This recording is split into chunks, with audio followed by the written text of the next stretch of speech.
Bonsoir à toutes et à tous et bienvenue dans Vision, votre rendez-vous du lundi soir sur Canal Algérie. Ce soir, nous vous emmenons au cœur d'un événement d'une grande importance, la conférence internationale sur les crimes coloniaux en Afrique.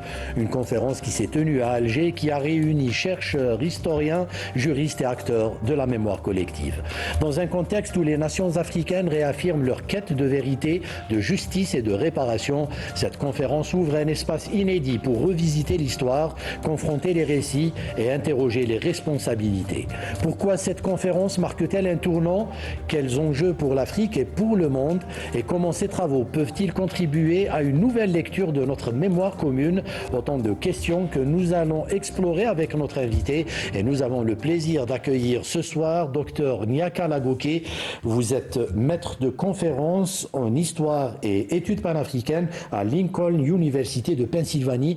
Dr Niaka Lagoké, bonsoir et merci d'avoir accepté notre invitation. Moi aussi pour l'opportunité.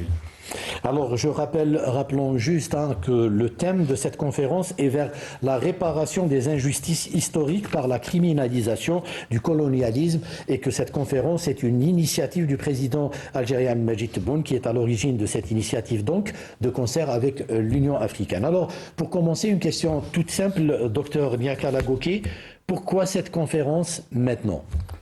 Cette conférence maintenant, parce que le mouvement pour la réparation en Afrique est en train de gagner de l'ampleur.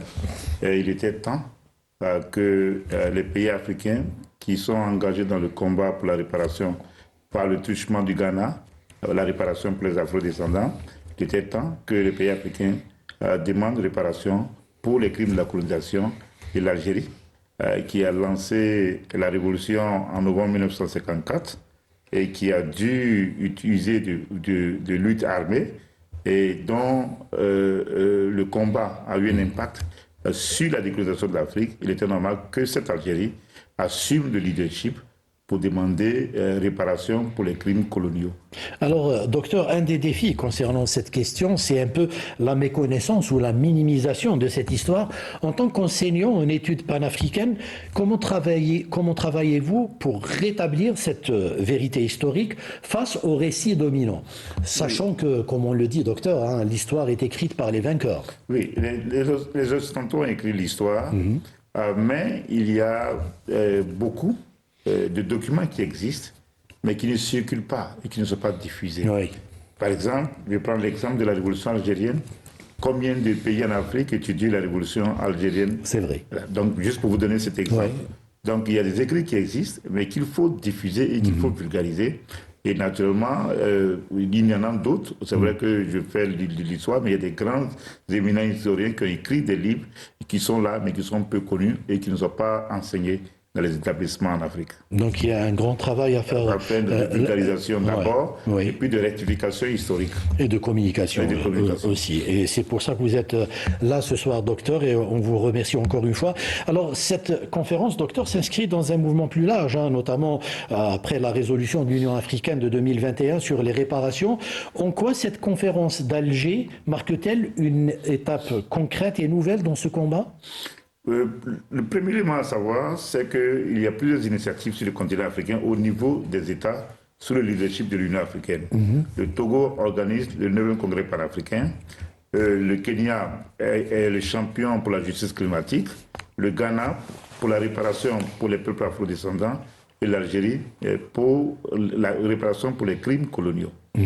Et ce qui est important dans le fait que l'Algérie prenne ce leadership, c'est que ça ramène à la conscience des Africains, de diverses races, qu'il fut un moment où les peuples arabes, berbères et asiatiques, et blancs, noirs sur le continent africain étaient unis dans le nationalisme africain afin de lutter contre le colon.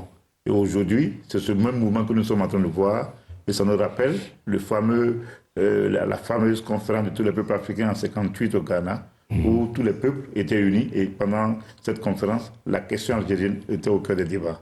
Voici pourquoi est-ce que c'est important qu'on voit l'Afrique dans sa diversité multiculturelle en train de s'unir encore pour lutter pour la réparation. Alors, docteur, justement, comment le panafricanisme permet-il de relire l'histoire coloniale avec un regard renouvelé? Non, parce que c'est ce que nous essayons de faire. Il s'agit que quand les gens n'ont pas étudié le panafricanisme, les gens pensent que, par exemple, les Arabes, ou ceux qui sont en Afrique du Nord, et les Noirs qui sont en Afrique au sud du Sahara, ont toujours eu des mauvais rapports. Des gens ont toujours pensé que, voilà, qu'on est divisé. Or, quand on utilise le panafricanisme, on se souvient de Kwame Nkrumah qui disait que le Sahara ne nous divise pas. Parce que quand les Français ont fait exploser la bombe nucléaire dans le désert du Sahara, et dans le désert algérien, et donc cela a mobilisé l'Afrique au-delà du combat contre la colonisation. Et c'est comme cela que la campagne contre l'impérialisme nucléaire a commencé. Ça a uni des Blancs, des Arabes, et par rapport à la question algérienne. Donc, quand on étudie le panafricanisme, c'est ce qu'on découvre. Et c'est pour cela qu'on doit revisiter le mouvement pour comprendre que ce que nous sommes en train de faire aujourd'hui, ça a été fait hier, mais à des niveaux supérieurs. Bon, c'est en cela que le panafricanisme est une ressource inimaginable d'information. Alors, une question, docteur, justement, par rapport au panafricanisme. On a l'impression qu'il a connu ses moments de gloire pendant les années 50, 60, peut-être début des années 70. Et puis, il y a une bonne traversée du désert.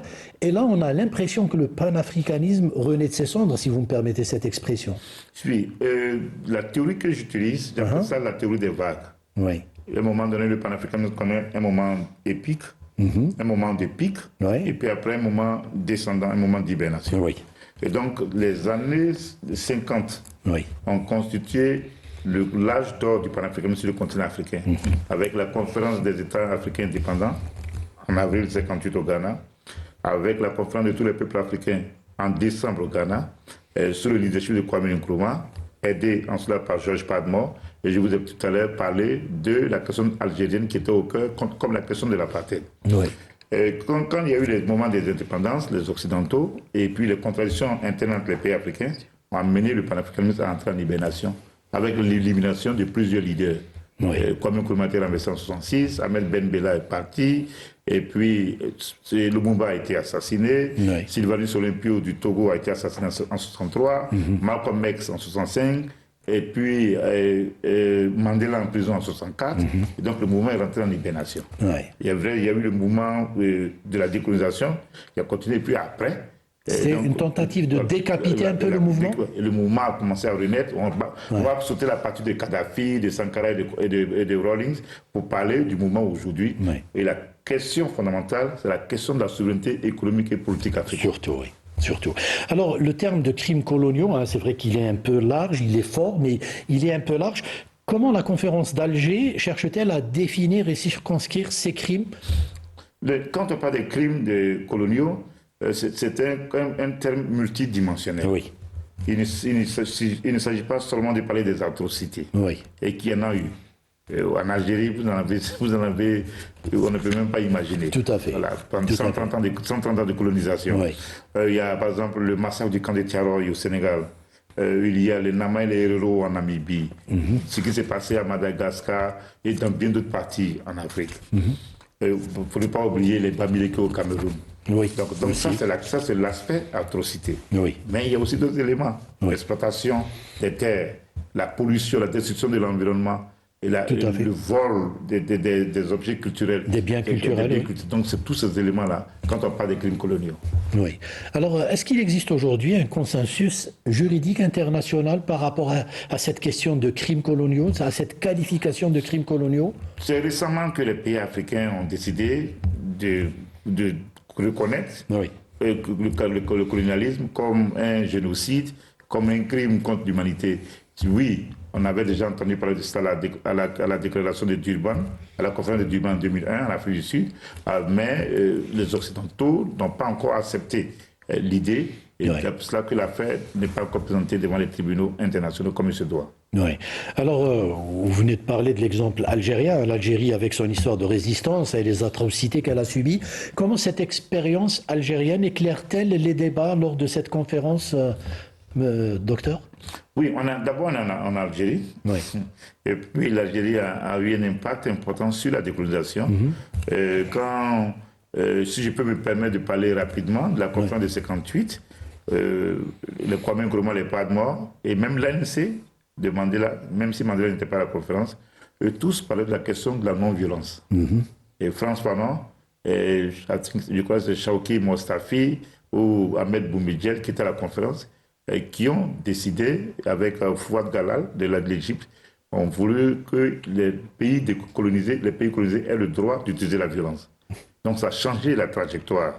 Donc l'indépendance de l'Algérie a eu un impact sur tout le continent africain. Donc aujourd'hui, en Algérie, quand ceux qui sont intervenus, le ministre des Affaires étrangères et bien d'autres, ont parlé de la centralité de l'expérience algérienne dans la question de l'analyse des crimes coloniaux, par exemple. Oui. Alors, quel rôle les organisations régionales comme l'Union africaine, la CEDEAO, la CEMAC peuvent jouer pour cette question, pour appuyer cette question?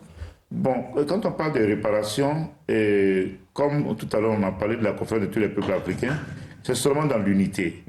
L'unité des peuples africains, dans leur diversité culturelle et raciale, comme le mouvement contre l'apartheid. Et donc c'est dans ce contexte-là que le combat pour la réparation peut être mené et gagné. Et donc, on est plus fort, unis. Et donc au-delà de l'Union africaine, donc les groupes régionaux, et puis les intellectuels, les médias, la société civile, tout le monde doit s'inscrire dans ce mouvement-là. Comme hier, les gens s'étaient inscrits dans ce mouvement contre le colonialisme pour mettre fin à l'exploitation coloniale. C'est un peu l'affaire de tout le monde. Mais au-delà des pays africains, les acteurs internationaux, les autres organisations, peut-être l'ONU ou d'autres pays non africains, peuvent aussi se montrer solidaires et soutenir cette initiative? Oui, quand il y a eu la conférence de Durban en 2001, qui était une très grande conférence, des gens intervenus du monde entier, et donc la question de l'esclavage, la question de la réparation dont nous parlons, a connu un moment, un tournant à cette conférence de 2001. Oui. Et donc après cela, il y a eu beaucoup d'initiatives qui ont été faites, mais on n'est pas encore arrivé au moment où toutes les puissances du monde se disent qu'il est temps de payer réparation aux Africains. Mais c'est un processus, il y a des alliés dans diverses parties du monde. Et puis, il y a aussi les pays européens, certains sont en train de s'ajuster pour voir comment est-ce qu'ils peuvent écouter les plaintes et les requêtes des peuples africains. Pensez-vous, docteur, que les puissances coloniales, aujourd'hui, sont plus disposées à écouter ce discours alors qu'il y a quelques années, peut-être qu'elles n'envisageaient même pas? Est-ce qu'il y a eu une évolution dans la mentalité, justement, de ces puissances coloniales? Il y a eu une évolution dans la mentalité, mais on n'est pas encore arrivé au moment où, comme je l'ai dit, on va passer à l'acte. On n'est pas encore arrivé là-bas. Et peut-être aussi il y a une différence entre les différentes puissances coloniales. Oui, les Allemands ont essayé de payer, mais ce qu'ils font, ce n'est qu'une infime partie, parce qu'on n'a pas encore fait un bilan des atrocités coloniales, ça n'a pas encore été fait. Et pour que les gens le sachent, il faudrait qu'il y ait, et cela a été dit pendant la conférence, qu'il y ait par exemple un manuel des crimes coloniaux, ou encore qu'il y ait on dit en anglais, registry, et de tout ce qui a été fait par les Occidentaux comme dommage pour que les gens aient une idée de ce qui s'est passé. Et ça n'a pas encore été fait. Et donc, un exemple, quand on parle des différents massacres, il faudrait qu'il y ait un livre où on dit, dans lequel on voit, par exemple, ce qui s'est passé en Algérie de façon exhaustive, ce qui s'est passé au Cameroun de façon exhaustive.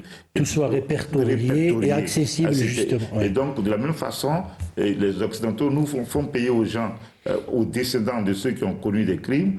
C'est de la même façon, on doit savoir d'abord que les descendants de ceux qui ont subi des choses puissent avoir réparation, et que les pays et les communautés puissent avoir réparation. Mais ce travail n'a pas encore été fait, et ça, ce n'est pas la faute des Occidentaux, c'est la faute des Africains qui doivent mieux s'organiser. Très bien. Et il y a une prise de conscience par rapport justement à cet aspect. Alors justement, cette question des réparations, elle est centrale. Mais quelles sont les bases, selon vous, juridiques et morales, sur lesquelles l'Afrique peut fonder sa demande? Dans toutes les sociétés du monde, quand un tort est commis, il faut qu'il y ait sentence et il faudrait qu'il y ait réparation dans toutes les sociétés du monde. Donc le fondement moral, des crimes ont été commis, il faudrait qu'il y ait réparation, il faudrait qu'il y ait sentence. C'est du point de vue moral. Et du point de vue juridique, il y a une jurisprudence, on l'a vu avec les Juifs, avec la Seconde Guerre mondiale, On l'a vu récemment, les Occidentaux en train de parler de ce que la Russie devait payer réparation à l'Ukraine. Ouais. Donc, si cela est valable pour des Blancs et pour les Juifs, Pourquoi il ne le serait pas pour les Africains? Pas du tout valable pour les Africains, et pour les Arabes africains, pour les Noirs africains, pour les Blancs africains. Voilà notre position. Quelles sont les formes que pourraient prendre justement ces réparations? C'est d'abord peut-être financier ou ça va au-delà, la restitution des biens culturels, des dédommagements? Quelles sont les formes selon vous? Voilà, et donc merci pour la question parce que c'est un élément qui va me permettre de parler de quelque chose que j'ai pas entendu parler dans la conférence. Oui. Bon, donc la réparation, ça peut prendre plusieurs formes, comme vous l'avez dit. Mais on va au-delà de l'aspect financier. Oui. On va au-delà de l'aspect culturel pour la restitution des biens culturels. Et on voudrait parler de la suppression de la dette des pays pauvres comme une façon de faire réparation. Oui. Le deuxième élément, c'est la réforme du système international, l'ONU, qui est contrôlée par les Occidentaux. C'est vrai que parce qu'elle est née dans un contexte colonial. Oui. Et donc, c'est aussi une expression de justice. Tout à fait. Et donc, il faut rectifier cela. Le troisième élément, c'est quand on voit le poids des multinationales aujourd'hui, dans le contexte du néocolonialisme, comme hier, il y avait des compagnies concessionnaires qui exploitaient l'Afrique, et donc on peut promouvoir le concept de la responsabilité sociale des entreprises. Mais cette fois-ci, ce concept doit s'inscrire dans les valeurs culturelles africaines, comme la Ouma chez les musulmans, ou bien Nité au Sénégal, Burkindi au Burkina Faso ou Ubuntu en Afrique australe. Voici autant d'éléments qu'on peut proposer pour que les gens aient une idée globale de la question de la réparation. Très bien. Alors, quels sont les principaux obstacles auxquels fait face justement ce mouvement pour les réparations et comment surmonter ces obstacles, docteur? Comme on le dit aux États-Unis, on n'a pas fait notre homework. Nous-mêmes, on n'a pas encore fait notre homework. Oui. Quand on a fait notre homework, et qu'on a revendiqué notre histoire, qu'on a mis sur pied des documents qu'il faut par rapport au manuel des crimes coloniaux, et que nous avons fait un bilan comme il se doit, de façon exhaustive, que nous avons répertorié les compagnies qui exploitent l'Afrique hier et aujourd'hui, quand on sait qu'on a une idée claire de l'évasion fiscale, et qu'on peut mettre sur pied un front uni pour la réparation, parce que cela n'existe pas encore. Il y a des gens, quand on parle de réparation, ils ne comprennent pas le bien fondé. Et quand il y aura un front uni pour la réparation sur le continent africain, certainement sous le leadership de l'Algérie, je pense que ce serait déjà le début. Parce que c'est tout cela, toutes ces choses qui constituent des obstacles. Parce qu'il n'y a pas encore une unité d'action assez solide parmi les pays africains et parmi les peuples africains. Une fois cette solidarité atteinte, on peut penser à une judiciarisation de ces crimes devant des instances internationales? Oui, c'est de ça qu'il s'agit. J'étais au Ghana à la conférence pour la réparation pour les peuples afro-descendants. J'étais là-bas et donc c'était la question. Comment prendre la situation de la question de la réparation devant les tribunaux compétents. Et donc, il y a la Cour internationale de justice. Je ne crois pas que la CPI soit compétente pour cela. D'accord. Mais il y en a qui pensent même à la possibilité de demander à l'ONU de créer une cour exceptionnelle. Pourquoi pas, oui. Donc, pourquoi pas. Donc, il y a tous ces éléments qui vont partir de la discussion. Alors, on parle de ces crimes coloniaux, mais j'ai envie aussi de vous poser une question qui revient parfois.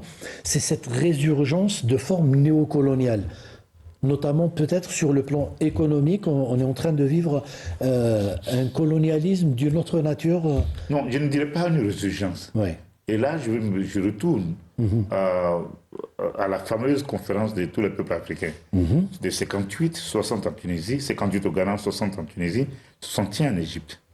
Pendant cette conférence, le débat, c'était sur le néocolonialisme. Avant que Kwame Nkrumah n'écrive son livre en 1965 sur le néocolonialisme, la dernière étape de l'impérialisme, avant qu'il écrive le livre en 1965. Donc, le néocolonialisme a toujours fonctionné en Afrique dès après les indépendances. Et Nkrumah lui-même utilisait le mot le colonialisme collectif. Quand pendant ce qu'on appelle en anglais le Scramble for Africa, où les gens faisaient la ruée, on parlait donc des pays de façon individuelle. Mais quand ils ont vu que les pays africains commençaient à être indépendants, les Occidentaux se sont mis sur pied et ils ont consolidé la gouvernance mondiale telle qu'on la connaît et dans diverses sphères. Diverses sphères, et ce système repose sur la suprématie blanche et pour l'hégémonie de la race blanche. Et donc le néocolonialisme ou l'impérialisme existe depuis toujours, dès après les indépendances. C'est seulement maintenant qu'on voit les effets visibles de ce néocolonialisme. Ouais. Alors, cette conférence, justement, a connu des recommandations. Les principales recommandations, selon vous, docteur Oui, par certaines recommandations, tout à l'heure, je parlais par exemple du manuel des crimes coloniaux, ou en anglais on dit registry, ou un document par rapport aux atrocités, aux dommages. Des gens parlaient de l'écocide qui doit être reconnu comme un crime, un crime contre l'humanité, en dehors de la colonisation. Donc il y a eu des suggestions par rapport justement à ce que vous appelez la judiciarisation du débat. Donc il y a eu tous ces éléments. D'autres ont proposé qu'il y ait, que l'Afrique retourne vers ses valeurs culturelles, ou que l'histoire de l'Afrique soit réécrite ou mieux diffusée. Donc voici autant d'éléments dont les uns et les autres ont parlé. Alors, très, très sincèrement, on est entre Africains, on peut se dire les vérités en face. Est-ce qu'il y a une prise de conscience de la part de tous les pays africains, ou est-ce qu'il y a quand même quelques pays qui freinent un peu ce mouvement de solidarité entre pays africains? Bon, bien sûr qu'il existe des pays en Afrique. Les pays qui le véritable danger, c'est un peu ça. Hein, c'est ça. Les pays qui sont à la solde du néocolonialisme, ou des pays qui sont liés à la France, sur le continent africain, sont gênés. Comme hier, pendant la révolution algérienne, la Côte d'Ivoire, par exemple, le Félix Houphouët-Boigny, et les pays francophones, sous la houlette de la France, et qui avaient fait les tests nucléaires, n'ont pas condamné les tests nucléaires. C'est le Ghana de Kwame Nkrumah, panafricaniste, et qui était à l'avant-garde de ce combat. Donc c'est la même chose aujourd'hui. Donc les pays qui sont dans le jargon, dans le giron néocolonial français ou occidental, font de la résistance. Ou encore ils font une certaine mauvaise volonté. Et donc on les a vus, ici on a vu, soit ils ont brillé par leur absence, soit ils se sont fait représenter par des officiels de bas calibre pendant la conférence. Alors, pour conclure, docteur, quel est le message essentiel que cette conférence veut délivrer au monde? L'Afrique, dans sa dimension multiraciale, est de retour. L'Afrique, des temps glorieux de l'âge d'or, est de retour. Les peuples africains qui hier s'étaient réunis dans un nationalisme africain, au-delà de leur diversité, au-delà de leur passé. Et donc cette Afrique-là réclame ses droits. Et c'est pour cela que pendant la conférence, j'ai demandé à ce que, pour pouvoir avoir comme repère, pour mieux mener le combat, pour mieux savoir comment est-ce que l'Afrique des années 50 a résisté contre le colonialisme, il faut retourner à la conférence de tous les peuples africains. Et donc, si on le fait comme repère historique, et qu'on sait comment les gens ont travaillé, de ce qu'on appelle en anglais the best Pan-African practices, les meilleures pratiques panafricanistes. Donc, quand on a compris cela, tout ce qu'on est en train de faire là, on a une feuille de route qu'il faut suivre et juste adapter le contexte et adapter les thèmes nouveaux. Voilà ce que je voulais dire. Et il faudrait que cette conférence ne soit pas une fin en soi et qu'elle soit suivie d'autres actions. Oui, parce que ça c'est un élément important. Parce qu'on voit tous ces. J'étais au Ghana par exemple et on a parlé, voilà, au passage, je ne sais pas dans quel contexte il est. Au passage, c'est le ministre Laïd Rebiga que j'ai rencontré au Ghana qui a fait une très belle présentation sur la révolution algérienne. C'est lui qui m'avait informé de la conférence. Oui, d'Alger. Et puis, donc, la secrétaire d'État aux affaires africaines a permis que je sois ici. D'accord. Voilà. Donc, il y a eu ce débat. Et puis, donc, il y a des choses que les gens ont proposées, mais dans la déclaration finale, on n'a pas vu ça, des éléments fondamentaux. Donc, il y a eu encore des mains obscures de l'Union africaine ou à l'Union africaine et qui ont voulu donc diluer le contexte de la déclaration, de la proclamation d'Accra. Ici, on espère. La différence, c'est que l'Algérie a une tradition militante. Et donc il y a un espoir que l'Algérie, qui est cette tradition militante, sous le leadership du président Tebboune, va continuer et amener le combat à notre niveau. On ne souhaite pas que les déclarations ou les résolutions soient lettres mortes dans les couloirs de l'Union africaine. Donc voilà, il faut que tout le monde soit associé, les leaders africains, les intellectuels, société civile et médias, pour qu'il y ait ce véritable mouvement uni pour la réparation. Et l'Algérie l'a fait, hein, même au sein du Conseil de sécurité en tant que membre non permanent et qui a plaidé la cause justement de l'Afrique. Alors, vous avez à votre actif, docteur, quelques livres, parmi eux le panafricanisme d'hier à demain et la philosophie d'Ubuntu. Alors, vous avez vraiment insisté pour nous parler de ce livre. Rapidement, pourquoi est-ce que ça vous tient à cœur? Oui, parce que il fallait expliquer qu'il n'y a pas de survie pour l'Afrique en dehors du panafricanisme. Et que oui, le panafricanisme au début, c'était une expression au niveau de l'identité noire, mais depuis 1958, le panafricanisme a une dimension multiraciale. Beaucoup de personnes ne le savent pas. Et donc, avec la résolution du panafricanisme, donc on s'est rendu compte qu'il y a des mouvements d'expression panafricaine, mais dont beaucoup ne parlent pas, ou bien ils ne font pas attention à ces expressions. Et c'est ce que j'essaie de mettre ici. Je vais résumer rapidement. Au niveau de l'Union africaine, tout à l'heure c'est par là qu'on a commencé, on a vu les États africains, le Togo, le 9e Congrès panafricain, le Kenya, la justice climatique, Ghana, réparation pour les afro-descendants, et puis l'Algérie aujourd'hui pour la réparation pour la colonisation. Et au niveau des États du Sahel, Mali, Niger, Burkina, au niveau du Sénégal avec le leadership de Ousmane Sonko donc au Sénégal, et puis aussi au niveau des mouvements citoyens, que ce soit contre les changements constitutionnels, Togo, Sénégal, Côte d'Ivoire, avec ce qui s'est passé en Tanzanie au Kenya. Voici les mouvements panafricains et le thème de la réparation, l'opposition aux bases militaires occidentales en Afrique, la question de la justice économique, la question de la suppression de la dette, voici tous ces éléments qui font que le panafricanisme est de retour. Et c'est ce qu'on a essayé de retracer. Et contrairement à Nkrumah, qui parlait du socialisme, nous proposons une philosophie endogène à l'Afrique qu'on appelle la philosophie Ubuntu, qui met l'accent sur l'humanisme africain des peuples bantous. C'est ce que nous disions tout à l'heure. Hein. Peut-être que les Africains ne connaissent pas les autres révolutions, les autres combats dans d'autres pays.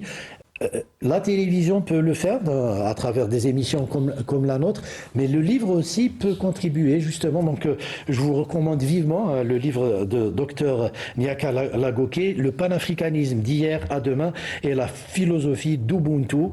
Vous allez apprendre beaucoup de choses en lisant ce livre. Alors, docteur, pour terminer, quel message souhaitez-vous adresser aux Africains et notamment aux jeunes générations? Il faut revisiter l'histoire africaine. Et le panafricanisme permet de le faire. Et quand on revisite l'histoire africaine, quand on commence à comprendre les fondamentaux du panafricanisme, donc on peut mieux jouer un rôle dans ce monde parce que les Occidentaux ne veulent pas renoncer à leur pouvoir. L'Amérique est en difficulté face à la montée de la Chine et à la montée de la Russie. Et donc, si on n'est pas unis, et qu'on pense qu'il faut être dans les girons des Occidentaux, ça veut dire qu'ils continueront d'exploiter nos ressources pendant des siècles et des siècles. Donc voilà un peu ce que nous pouvons demander. Et donc on souhaite que tout le monde s'inscrive dans le combat pour la réparation aujourd'hui. Il y ait cette suppression de la dette des pays pauvres, ou que des gens s'inscrivent dans le combat pour la réforme des institutions internationales, notamment l'ONU et puis le FMI, la Banque mondiale. Et que l'Afrique se libère enfin sur tous les plans, économiques, culturels. Alors, merci beaucoup, docteur Niaka Lagoké. Je rappelle que vous êtes maître de conférence en histoire et études panafricaines à Lincoln University de Pennsylvanie. Merci beaucoup d'avoir été là avec nous ce soir. Nous espérons vous revoir bientôt ici en Algérie. Merci à toute l'équipe technique du Studio 2 et merci à vous de nous avoir suivis. Excellente soirée. Salam.